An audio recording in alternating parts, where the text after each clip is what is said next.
अब चलो इन सारे जहरीले कैंसरस तत्वों से मुक्त होने के लिए परमात्मा ने बहुत सारी चीजें दी हुई है, लेकिन उसका हमें पता ही नहीं है, उसका हमें ज्ञान ही नहीं है।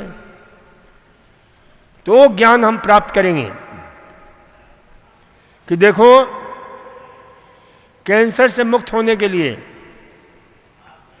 जितने भी रंग बिरंगे फल और सब्जियां हैं वो जबरदस्त एंटी कैंसरस होते हैं।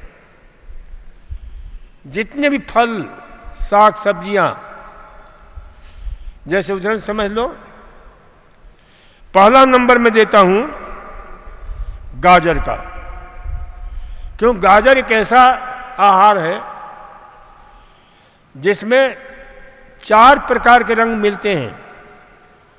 लाल गाजर भी होता है, पीला गाजर भी होता है, ऑरेंज कलर का भी गाजर होता है, पर्पल कलर का भी गाजर होता है और सफ़ेद रंग का भी गाजर होता है।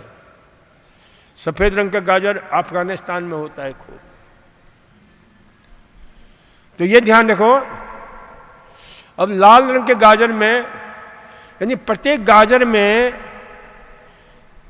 एक जापानीज वैज्ञानिक ने खोज किया कि 900 से लेकर 1100 प्रकार के ऐसे माइक्रो बायोएक्टिव न्यूट्रिएंट पाए जाते हैं जो कैंसर को नेस्तनाबूद कर देते हैं। प्रत्येक गाजर में अल्फा कैरोटीन है, बीटा कैरोटीन है, बीटा क्रिप्टोजेंथिन है, जियांथिन है, लाइकोपिन है, ल्यूटेन है, कई करीब 50-60 प्रकार के जो है ऐसे महत्वपूर्ण एंटी कैंसर तत्व पाए जाते हैं। गाजर के देखिए एक महत्व को अपने पुस्तक में हमने जिक्र किया है, मेरा और मेरा स्वास्थ्य में। एक महिला थी, जिस बच्चे को जन्म देती थी वो बच्चा बाय बर्थ ही कैंसर से ग्रस्त होता था। फिर उसे गाजर के रस का प्रयोग किया उसने, और बच्चा पैदा हुआ। स्वयं गर्भावस्था में पर्याप्त मात्रा में उसने गाजर पिया। बच्चा के पैदा होने के बाद उसने गाजर पिलाया और गाजर का रस, और वो बच्चा जो है बच गया। उसके फोटो और चित्र कई पत्र पत्रिकाओं में निकला। तो ये गाजर का रस जो है ना, जबरदस्त एंटी कैंसरस होता है। लाल गाजर हो तो लाल गाजर में लाइकोपिन होता है तत्व जो एंटी कैंसरस काम करता है। ये विशेष प्रकार का एंटीऑक्सीडेंट है। पीले रंग का गाजर है, उसमें बीटा कैरोटीन होता है। ऑरेंज कलर का गाजर है, उसमें जियांथिन होता है, जेंथोफिल होता है। पर्पल कलर का गाजर है, एंथोसाइनिन होता है, और एंथोसाइनिन में भी आपके मालविडीन है, आपके जो है कई ऐसे जो है महान तत्व पाए जाते हैं जो एंटी कैंसरस होते हैं। तो ये डॉल्फिनिडीन है, आपके जो है,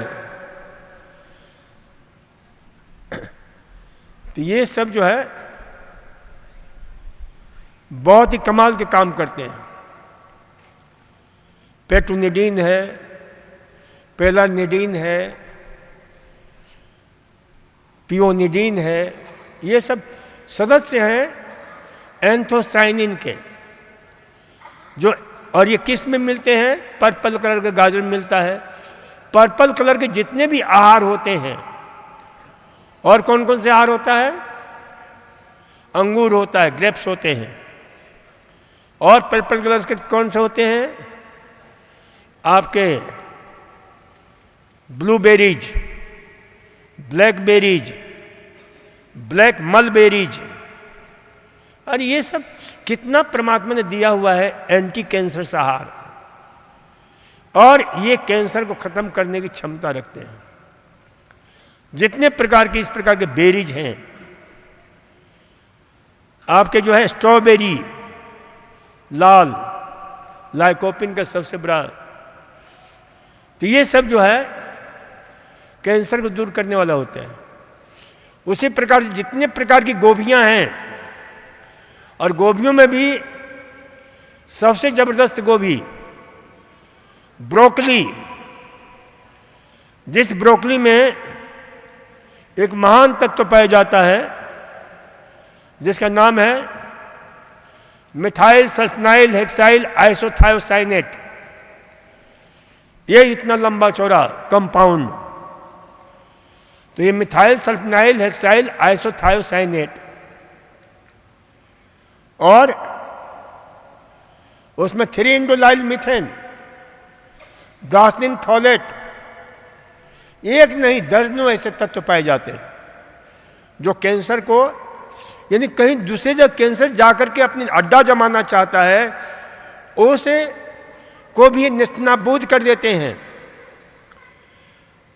जितने प्रकार की गोभियां हैं, चाहे पत्ता गोभी है, फूल गोभी है, गांठ गोभी है, सभी अपने आप में जबरदस्त एंटी कैंसर्स होते हैं, और उसमें भी ब्रोकली का स्थान पहला स्थान है। तो इसलिए जो है ना, ब्रोकली यानी हरे रंग की फूल गोभी, और क्योंकि इसमें विशेष प्रकार से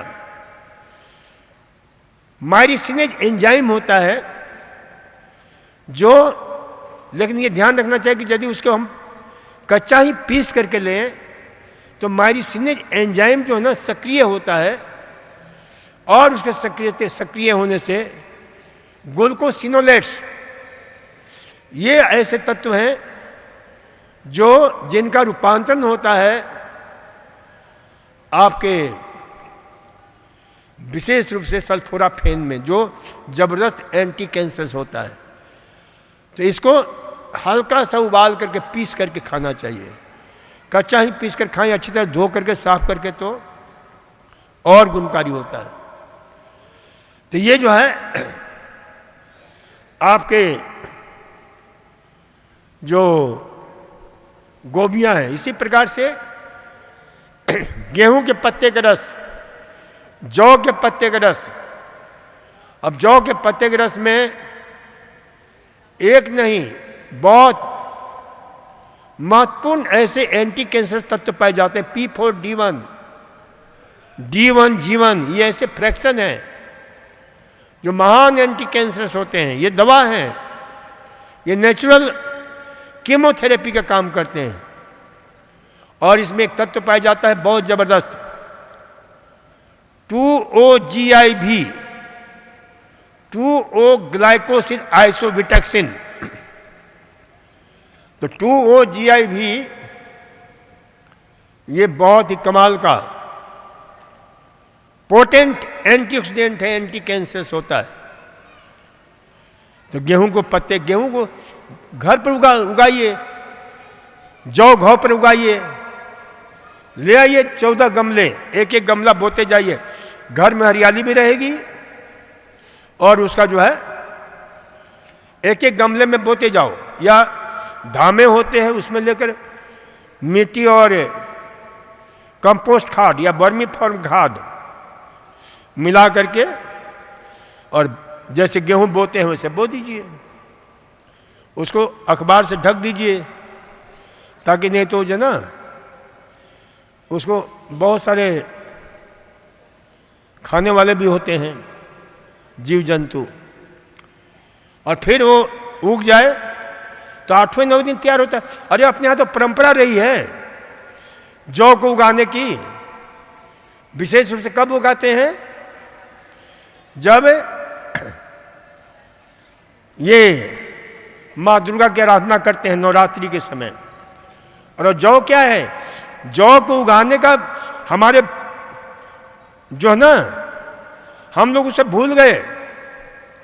हम उसको क्या करते हैं, जौ को उगाते हैं और अंत में कान पर या शिखा में बांध देते हैं, उसका कोई मतलब ही नहीं है। अरे वो माँ दुर्गा का प्रसाद है, divine gift of God, goddess माँ दुर्गा। हु इज माँ दुर्गा? माँ दुर्गा ये goddess of brave, goddess of power, goddess of energy, goddess of health, goddess of beauty.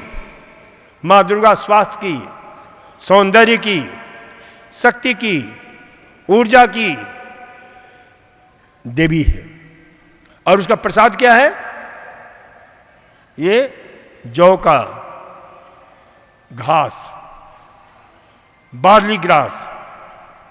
और इसके ऊपर विस्कॉन्सिन यूनिवर्सिटी, टोक्यो यूनिवर्सिटी, इतने सारे रिसर्च में, मेरी पुस्तक है, मैंने उसमें रेफरेंस दिया है, मेरा आहार मेरा स्वास्थ्य में, कि जौ का घास कितना अद्भुत है, अद्वितीय है।